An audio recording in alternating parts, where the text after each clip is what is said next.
Pinaasa mo ko. Pinaasa mo ko.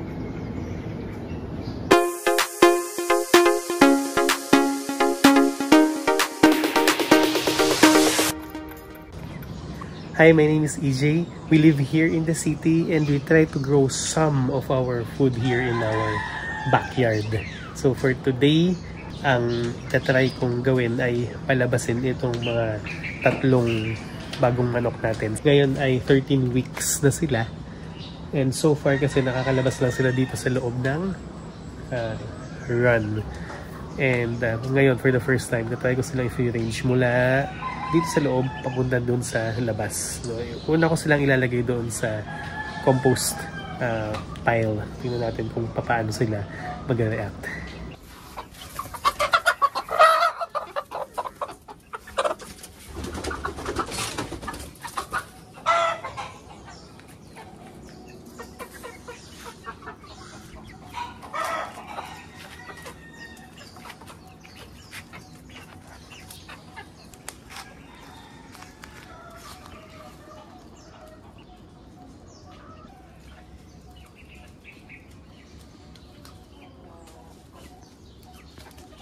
Not everything will go as planned. Umalis sila doon sa compost pile. Hindi naman kasi enclosed yung pile kaya free silang umalis. Ngayon nandito sila sa may lupa. Sige, explore.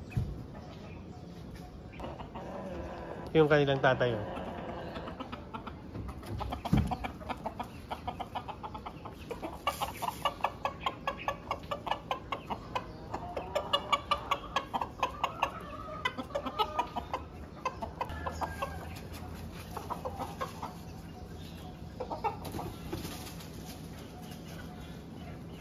Nag-cut ako ng mga dahon ng sampalok kasi kinakain din nila yun.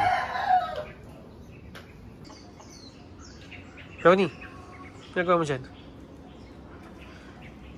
Today, I discovered na itong isang manok namin na si Oreo, whom we previously thought ay na babae, I previously thought na nangitlog ng fairy egg. Ngayong umaga, tilaok siya ng tilaok. It turns out, lalaki siya. Tama ang unang hinala ko nung una pa man. Hindi siya babae, lalaki siya. Hindi ko pa alam kung ano ang gagawin sa kanya. Because we don't want another rooster dito sa flock.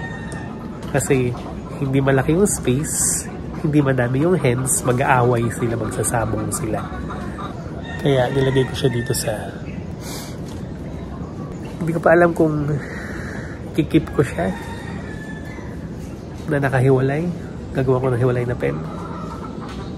Or ipamimigay.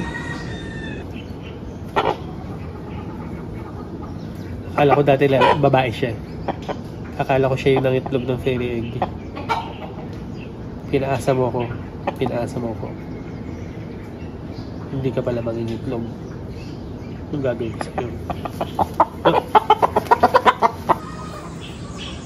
Tapos ko na silang i-free range. I-try ko na silang i-contain dito sa bahay. Or si Oreo, nilagay ko muna dun sa cage. Pag-isa lang siya dun para hindi sila mag-away ni Cookie. Tapos itong tatlong to, sila yung ilalagay ko dito sa bahay. Para hiwalay pa rin sila dun sa mga matatandang manok. Kasi medyo binubuli pa sila nung matatandang manok eh. Yun na lang muna. Thank you for watching. Hanggang sa susunod na episodes.